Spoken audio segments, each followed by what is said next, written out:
Minister fridge test and toast রান্নার অনুষ্ঠানে আপনাদের সবাইকে আমন্ত্রণ। আমাদের এই অনুষ্ঠানে প্রতিটি পর্বে দুটো করে রান্না থাকে। প্রথম রান্না আমি একা করি, দ্বিতীয় রান্নাতে আমাদের সঙ্গে থাকেন একজন অতিথি, তার সাথে আমরা খুব মজা করে এবং খুব চটপট রান্না করি। তো চলুন আমরা এখন রান্না শুরু করি। আজকে যেটা করব সেটা হচ্ছে যে ভেটকি মাছ, আপনারা সবাই চিনেন। তো ভেটকি মাছের একটা দো পেঁয়াজা, এটা গরম হয়ে গেছে। আমি দুটা তেল দিব, সর্ষের তেল এবং সাদা তেল মিক্স।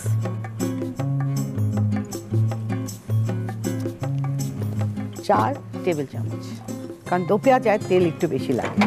প্রথমে অ্যাজ ইউজুয়াল আমরা পেঁয়াজ ভেজে নিব।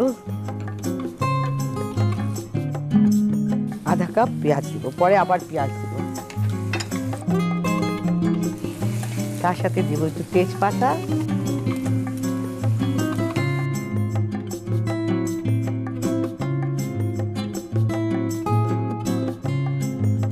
আদা রসুন বাটা উঁচু উঁচু 2 চা চামচ। এখানে আদা আর রসুন একসাথে বাটা।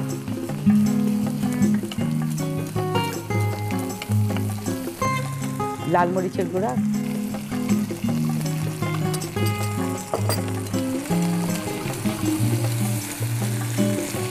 ধনে গুঁড়া 4 চামচের 1 চামচ, জিরে গুঁড়ো 4 চামচের 1 চামচ, পানি,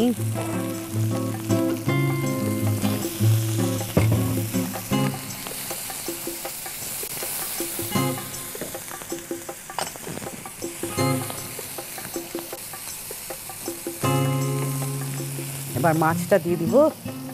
এটা কারি কাট, ভেটকি মাছের এটাকে কারি কাট বলে।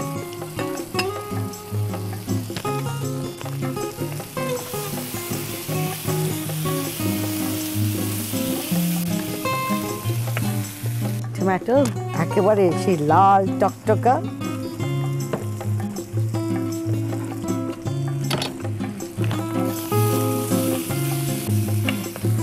দই দিব, কাঁচামরিচ, টমেটো, চিনি,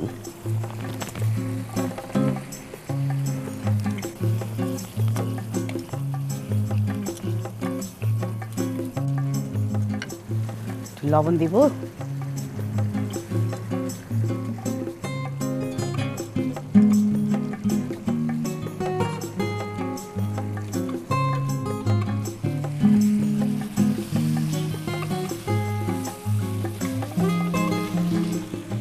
যেহেতু দো পেঁয়াজা আমরা দুবার করে পেঁয়াজ দিব।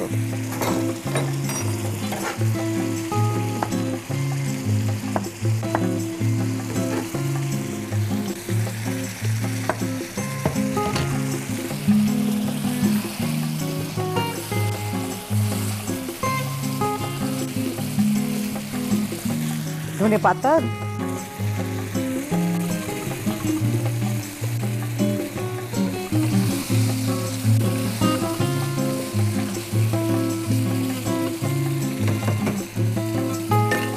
তাড়াতাড়ি হয়ে গেল। এত মানে অল্প সময়ের মধ্যে রান্না হয়ে যায় যে আপনি একজনকে টেবিলে বসিয়ে এটা ছটফট করে রান্না করে সার্ভ করতে পারেন।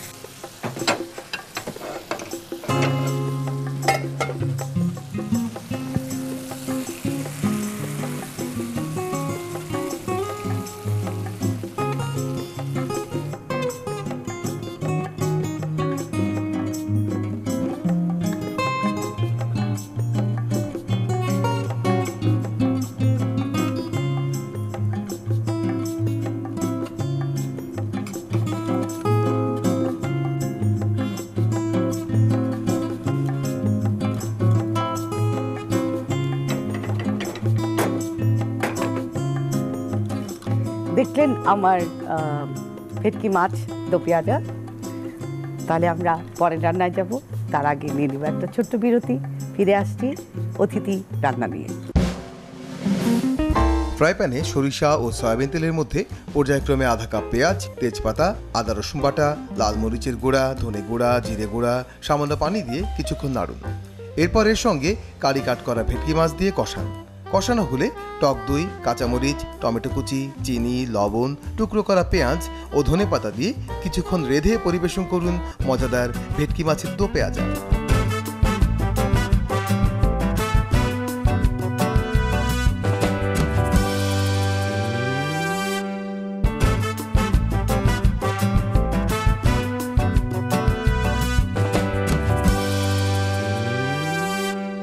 বিরতি পর ফিরে এলাম মিনিস্টার ফ্রিজ টেস্ট অ্যান্ড টোস্টের অতিথি পর্বে।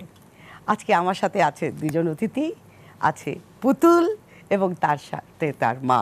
কেমন আছো?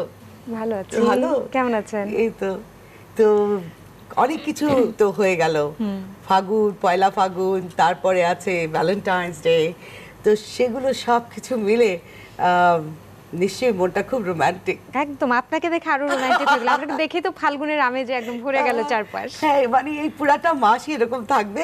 এবং আমার হলুদ শাড়িটা পরা একটু বেশি হবে, কারণ আমার ভীষণ পছন্দের এই রং, লাল হলুদ, একটু ব্রাইট কালার। হ্যাঁ, এবং আশপাশের মানুষেরও মন ভালো হয়ে যায় কিন্তু এরকম কাউকে এত সুন্দর করে পরে থাকতে দেখলে। হ্যাঁ, একটা চতুর্দিকে একটা মানে আমের মুকুলেরও সেই সুগন্ধি, তো এটা হয় কি যে মনটাকে আসলেও খুব রোমান্টিক বানিয়ে দেয়। তো চলো আজকে আমরা রোমান্টিক রান্না করি। হ্যাঁ, আমরা আজকে করব ডাল। ডাল রান্না এই কারণে করব বিকজ অনেকে ডাল রান্না করে কিন্তু ডাল স্বাদ হয় না বা সেদ্ধটা খুব দেরি করে হয়। তো আমরা আজকে মুগ আর মসুর একসাথে মিশিয়ে 250 গ্রাম নিয়েছি, কিন্তু যেহেতু আমি এটা ভিজিয়ে রেখেছি 8 ঘন্টা, এর জন্য এটা ফুলে আরো বেশি হয়েছে। তো আমি এই পুরা ডালটা দেব না, তার থেকে অর্ধেকটা দিয়ে দেবো। তো আপনার নামটা একটু বলবেন? আমার নাম মীরা। মীরা? মীরা, উরি বাবা, নামও তো। আপনি কি করেন? কি গৃহিণী, রান্না বান্না। গৃহিণী। আচ্ছা, আমরা পুরাটা ডালই দিতে পারি কিন্তু 250 গ্রামে, এটা পুরাটাই দিয়ে দিই। রান্না বান্না আর স্বামী খুশি করা। স্বামী খুশি করা, স্বামী খুশি করার চেয়েও এখন আপাতত আমার সঙ্গে দায়িত্ব পালন, একদম ঘরে বাইরে সাথে সাথে সাথে সাথে ও থাকা। আচ্ছা, এটা তো একটা বিরাট সার্বক্ষণিক কাজ। সঙ্গী বলা যায় আর কি। এখন আমার ঘরের কাজ বাইরের কাজ দুটো একসাথে চলছে। মাশাআল্লাহ। পেঁয়াজ আমি টেবিল চামচের 1 চামচ দিয়ে দিব। 250 গ্রাম ডালের মধ্যে পানিটা দিবেন যখন ডালটার উপরে যাতে পানিটা থাকে। আমি আদা কুচি দিব 4 চামচের উঁচু উঁচু 1 চামচ, তারপরে রসুন কুচি 4 চামচের উঁচু উঁচু 1 চামচ, কাঁচামরিচ কুচি 4 চামচের 2 চামচ, আর যদি খুব ঝাল থাকে তুমি কম দিবে। আচ্ছা, এর মধ্যে কিন্তু কোনো লবণ দিব না, হলুদ দিব না, মরিচ দিব না। পরে আমি দিব যখন সেদ্ধ হয়ে যাবে, তখন হলদি, মরিচ, ধনে, জিরে এগুলো সব যাবে। হ্যাঁ, তো আমি এখন এটা ঢেকে দিব। আচ্ছা, তো কেমন লাগে মেয়েকে নিয়ে যখন ঘুরেন আর এত সুনাম মেয়ের হয়, সবাই যখন একেবারে ওর গান শুনবার জন্য মানে অস্থির হয়ে যায় এবং বাহবা করে, আপনার কেমন লাগে? খুবই ভালো লাগে, খুব ভালো লাগে না? শারীরিকভাবে ক্লান্তি লাগলেও মনের দিক থেকে খুবই ভালো লাগে। খুবই ভালো লাগে না? আচ্ছা, এটা তো মানে অনেক বড় পাওয়া। মাই সব শিখিয়েছে তোমাকে। আপনি রান্না মেয়ের জন্য স্পেশাল কোনো দিন আপনার মেয়ের জন্য ওরকম আগ্রহভাবে করে রাখেন? প্রায় করা হয়। ওর পছন্দের খাবার কি? পছন্দের খাবার খিচুড়ি। খিচুড়ি, এটা তো সবারই পছন্দ, ভীষণ পছন্দ। খিচুড়ির লোভ দেখায় ওকে নিয়ে যাওয়া যায়। আমার মন খারাপ থাকলে বা আমার মেজাজ খারাপ থাকলে একটাই সমাধান, খিচুড়ি রান্না করে ফেলে। জানে যে আমি তার সাথে গরু মাংস। একেবারে কবিতা তো আগেই লিখতো, গান কম্পোজ করতো। তো এখন যেটা এই উপন্যাসের মানে ক্যারেক্টারটা কি? এটা মূলত নারীর মনস্তত্ত্ব নিয়ে লেখা। আমার উপন্যাসের নামটাও এরকম, একটি মনস্তাত্ত্বিক আত্মহনন এবং তার পুতুল কাব্যিক প্রতিবেদন। ওরে বাবা। এটাতে নারীর মনস্তত্ত্ব ফুটিয়ে তোলার চেষ্টা করেছি। মেয়েরা তার জীবনের চলার পথে বিভিন্ন সময় বেশ কিছু কঠিন কঠিন অধ্যায়ের মধ্য দিয়ে যায়। তার মধ্যে অন্যতম কঠিন একটা অধ্যায় হচ্ছে বিয়ের দিকে এগোনো বা সঙ্গী নির্বাচনের যে বিষয়টা জীবনে আসে, সেই ক্ষেত্রে একটা ফেজ যায় মেয়েদের। হ্যাঁ, এবং সেক্ষেত্রে কিছু ক্ষেত্রে যদি ভুল হয়ে যায় তাহলে কিন্তু পুরো জীবনটা নষ্ট হয়ে যাওয়ার জন্য যথেষ্ট ওরকম একটা সিদ্ধান্ত। এবং কখনো কখনো মেয়েরা জেনে বুঝেও হয়তো আত্মঘাতী সিদ্ধান্ত নিয়ে বসে, আবেগের বসে। তো সেইরকম সেই গল্পগুলো, সেই টানাপোড়েনের গল্পই আমার এবারের উপন্যাসে ফুটিয়ে তুলেছে। আমার লেখাগুলো, আমার এর আগের দুটো বইতেও পুতুল কাব্য শব্দটা জুড়ে দিয়েছিলাম। তো ওগুলো কবিতার বই ছিল। প্রথমটা ছিল পুতুল কাব্য উপক্রমণিকা, পরেরটা ছিল পুতুল কাব্য দ্বিতীয় অধ্যায়। ইন্সপায়ার করছে কে বেশি, মা না বাবা? দুজনই আমার ভীষণ কট্টর সমালোচক, এটা আগে বলে রাখি। এটা সবচেয়ে মজার ব্যাপার, এই সমালোচক না হলে একটা কাজের কোনো ক্রিয়েটিভিটি থাকে না। একদম, আমার বাবাকে খুশি করা পৃথিবীর অন্যতম কঠিন কাজ। তৃপ্ত হয় না সে সহজে। মানে আমার গান হোক বা উপস্থাপনা হোক বা লেখালেখি হোক, কোনো না কোনো খুঁটিনাটি ভুল ধরে, তখন আমি মাঝে মাঝে রাগ করে বলি তুমি করো, এত বুঝলে তুমি করো। তো সেটা ভালো, আমি ওই বিষয়গুলো মাথায় রেখে পরবর্তীতে সেগুলো ঠিক করার চেষ্টা করি। আর আম্মা এদিক দিয়ে কিছুটা শিথিল। আম্মা মোটামুটি, আমি মঞ্চ থেকে নেমে যখন জিজ্ঞেস করি আম্মা গান কেমন হলো, সবসময় বলে ভালো। একটু আজকে যেহেতু আমরা ডাল পাকাচ্ছি, আমাদের গল্প করার অনেক সময় রয়ে গেল। হ্যাঁ, ছবি আঁকো। ছবি আঁকাটা আমার কাছে খুব কঠিন মনে হয়। আঁকতে তো পারবো, সবাই পারবো আমরা আঁকতে, কিন্তু সেটা একটা ছবি হয়ে ওঠা বা চিত্রকলা হয়ে ওঠার জন্য মনে হয় যে দক্ষতাটা প্রয়োজন, সেটা আবার আমার নেই। হ্যাঁ, সবকিছু থাকলে আবার সেই রলাখিচুড়ি হয়ে যায়। একদম। তো সুতরাং আমি যে অঙ্গনটা সম্পর্কে স্পষ্ট নই, ফটোগ্রাফি, হ্যাঁ সেটা করি। এই যে নারীদেরকে নিয়ে লেখো, নারীদের গল্প লেখো, সেটার উপরে কি কোনো রিসার্চ করো? আমি ভীষণ পর্যবেক্ষণ করি।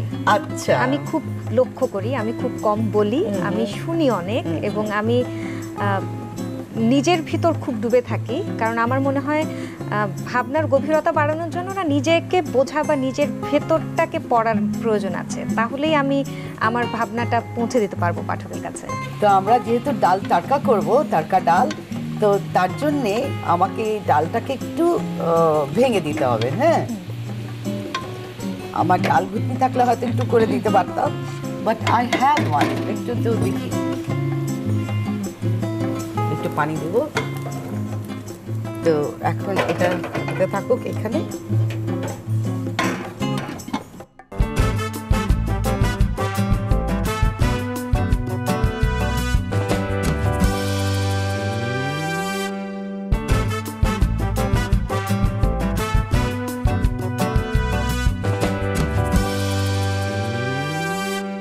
তো মা বলেন যে মেয়ে কখনো আপনার জন্য কোনো কবিতা বা গান লিখেছে? আমাকে নিয়ে একটা গান লিখেছে, একটা না দুটো লিখেছে। আমি মীরা শিরোনামেই, ঠিক আমার নাম মীরা, মীরা নামেই আমার একটা কম্পোজিশন আছে, এবং সেটা সবচেয়ে মজার বিষয় হচ্ছে সেটা 16 মিনিটের একটা কম্পোজিশন। একটাই কম্পোজিশন 16 মিনিটের। এখানে মাকে নিয়ে প্রথমে এবং শেষে দুটো কবিতা এবং মাঝখানে গানের অংশটা জুড়ে দেওয়া আছে। বেশ নিরীক্ষাধর্মী একটা কাজ করেছিলাম আমি গত বছর এটা। আচ্ছা। এছাড়া আরেকটা গান আছে, সেটার শিরোনাম মায়ের ছোট্ট পুতুল, ওইটাও আমারই লেখা সুর। জি, মাকে নিয়ে আমার অনেক গান কবিতা। আচ্ছা, আমরা 1 টেবিল চামচ ঘি দিলাম, আর তার সাথে একটু সর্ষের তেল। এটা আমার খুব ফেভারিট হয়, যে মিক্স করে দিলে টেস্টটা আরো অনেক বেশি ভালো হয়, অ্যারোমাটা অনেক সুন্দর হয়। যেহেতু আমরা বাঙালি, 5 ফোড়ন খুব ভালোবাসি, আমরা 5 ফোড়নের একটা ফোড়ন দিব। 4 চামচের উঁচু 1 চামচ। হ্যাঁ,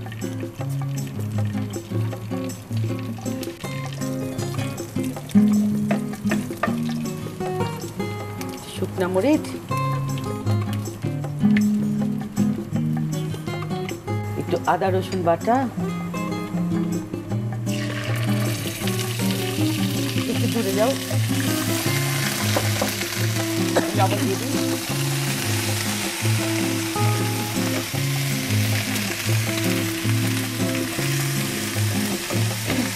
এই যে এটার সাথে যখন ছিটে যাবে তখন ওই কি করবে, একটু লবণ দিয়ে দিলে এটা কিন্তু, বা নুন যেটাই বলি আমরা, ওটা দিয়ে দিলে হয়ে যায়। আচ্ছা, আমি এটার মধ্যে একটু ধনে গুঁড়ো দিব, 4 চামচের 1 চামচ। আপা একটু নাড়বেন। হ্যাঁ, এই যে একদম ক্রিমি হয়ে গেছে। হ্যাঁ, দেখেছো? একদম ক্রিমি। এটা তড়কা ডাল, এটা রুটি দিয়ে খেতে বা ভাত দিয়ে খেতে খুব ভালো লাগবে।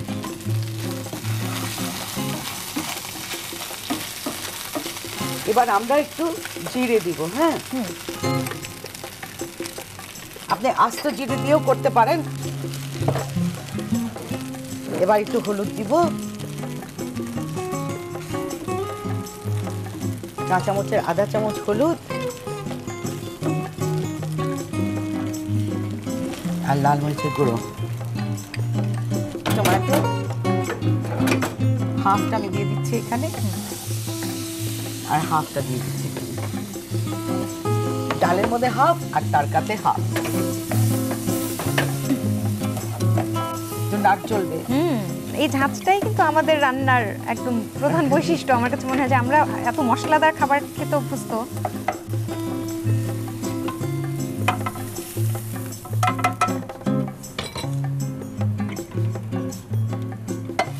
এই জিনিসটা না হলে হয় না।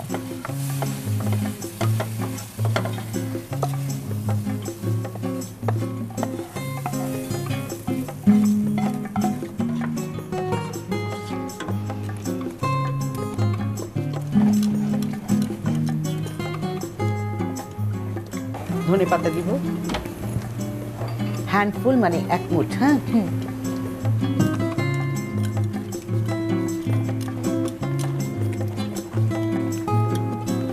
আমার তরকা ডাল হয়ে গেছে। হ্যাঁ,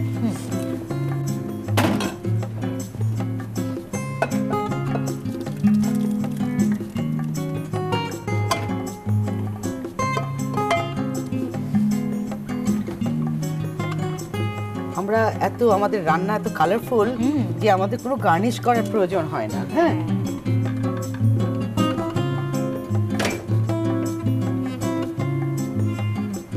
দেখলেন আজকে আমি যেটা করেছি, একটা তরকা ডাল। 8 ঘন্টা ভিজিয়ে রাখা মুগ ও মসুর ডালের সঙ্গে 1 টেবিল চামচ পেঁয়াজ, আদা কুচি, রসুন কুচি ও 2 চামচ কাঁচা মরিচ কুচি দিয়ে ঢেকে সিদ্ধ করুন। সিদ্ধ হয়ে এলে ডাল ঘুটনি দিয়ে ঘুটে নিন। কিছুক্ষণ পর 1 টেবিল চামচ ধনে গুঁড়া মেশান। এবার ফ্রাই প্যানে 1 টেবিল চামচ ঘি, সরিষার তেল, 5 ফোড়ন, 2-3টা আস্ত শুকনা মরিচ, 1 চামচ আদা রসুন বাটা, লবণ, আস্ত বা গুঁড়া জিরে, আধা চামচ হলুদ, লাল মরিচ গুঁড়া মিশিয়ে একটু নাড়ুন। এবার টমেটো কুচি সমান 2 ভাগে ভাগ করে 2টি পাত্রে মিশিয়ে দিন। ফ্রাই প্যানে টমেটোগুলো ভালো করে নেড়ে মাখা মাখা করে সিদ্ধ ডালের সঙ্গে মিশিয়ে নামিয়ে পরিবেশন করুন সুস্বাদু তরকা ডাল। তরকা ডালটা খুবই সিম্পল, খুব ইজি। আপনারা বাড়িতে এটা করে নেবেন, এবং শুধু এই ডাল দিয়ে কিন্তু একবেলা খাবার খাওয়া যায় বা রুটি খাওয়া যায়। তো আমাদের এখন অনুষ্ঠান শেষ হওয়ার খুব কাছেই। তার আগে আমরা একটু আমাদের গেস্টের সাথে ধন্যবাদ এবং বিদায় নিয়ে নিই। তোমাদেরকে অনেক ধন্যবাদ, তুমি এবং তোমার মা দুজনে এসছো।